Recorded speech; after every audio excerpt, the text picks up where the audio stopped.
Sahabat Al-Quran yang dimuliakan Allah Subhanahu wa Ta'ala, hari ini kita lanjutkan materi tahsin tajwid kita, yaitu bab sifat yang kedua, yaitu ditinjau dari segi suara. Imam Jazari mengatakan, syadiduha lafzu ajidu quldin bakat. Sifat yang kedua adalah syiddah, yaitu berlawanan dengan rokhawah. Artinya adalah syiddah, tertahannya suara. Huruf-huruf yang tertahannya suara yaitu ajada, qoto, bakata. Selain daripada huruf-huruf ini, yaitu mengalirkan suara yang disebut dengan rokhawah. Rokhawah yaitu huruf-hurufnya selain daripada ajid, qotin, bakat.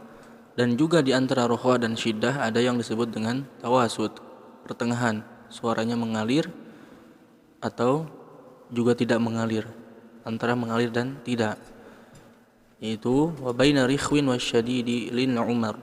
Hurufnya lam, nun, ain, mim dan ro.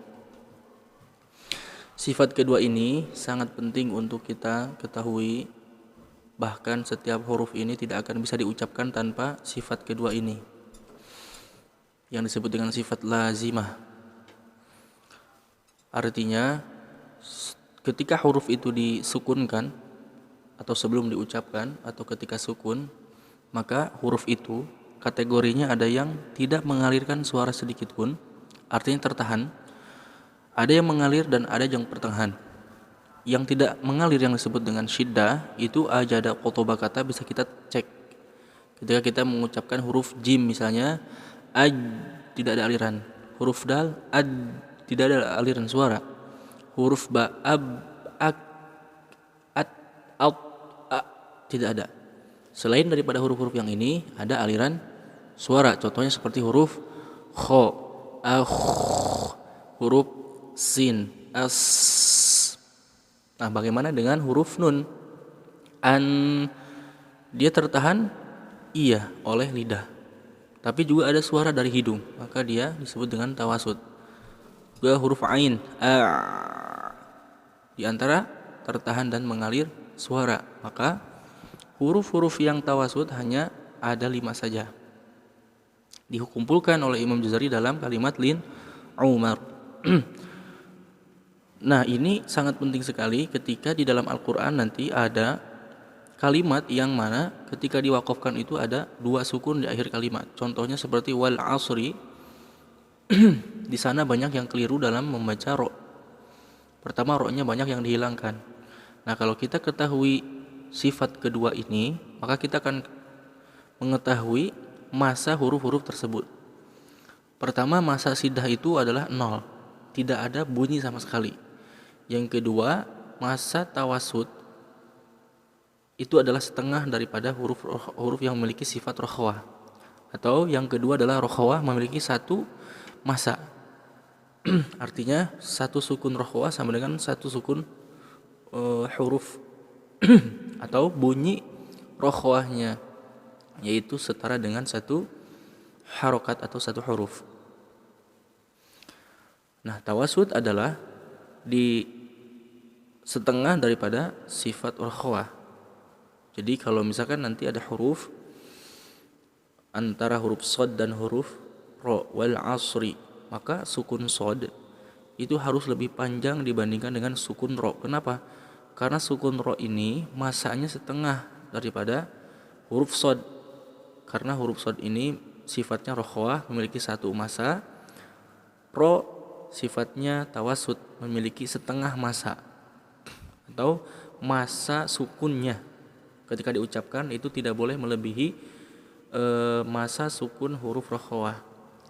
Jadi tidak jadi syiddah atau tidak ada bunyi sama sekali, dihilangkan wal as. Nah, itu sangat terlarang sekali karena nanti menghilangkan, menghadzaf huruf ro-nya. Contohnya berarti ketika kita mengucapkan wal asri, shad lebih panjang daripada huruf ro.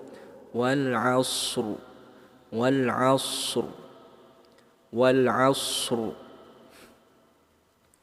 Ro-nya tebal karena nanti ada khusus pembahasan huruf ro. Jadi intinya ketika kita pahami sifat kedua ini, maka kita akan mengetahui masa-masa huruf ketika diucapkan. Contohnya di Al-Qur'an ada kalimat wal fajr, jim dengan ro. Jim masanya 0, ro masanya setengah. Tapi karena jim ini memiliki sifat nanti yang tidak berlawanan, yaitu qalqalah, maka nanti bunyi qalqalahnya itu muncul, tidak wal fajr,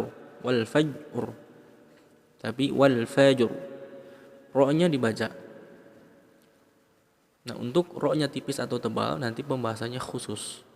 Yang jelas di sini di dalam Al-Qur'an itu ada kalimat ketika diucapkan di akhir kemudian kita waqaf, dua huruf di akhir kalimat itu ada yang harus disukunkan. Contoh-contohnya seperti tadi, atau juga ada wa yaqbidun wal ardi, itu antara dhad dengan ro panjangnya lebih banyak sukun dhad dibandingkan sukun ro. Kenapa? Karena sukun dhad ini memiliki, atau huruf dhad ini memiliki sifat rokhawah, yaitu memiliki satu masa yang lebih banyak dibandingkan masa hurufnya ro, karena ro tawasud. Nah, kebanyakan bacanya wal ard, jadi lebih banyak sukun ro-nya dibandingkan sukun dhad. Harusnya wal ard.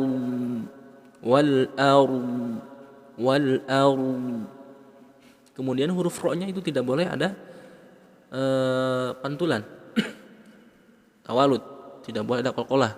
Wal wal arun, dia tawasud, tidak ada pantulan sama sekali. Dan sukun ro-nya di sini yang ditekankan setengah daripada sukun dhad. Fil arun. Jadi dhad itu bukan syiddah. Kebanyakan dalam mengucapkan sukun dhad ini menjadi syiddah.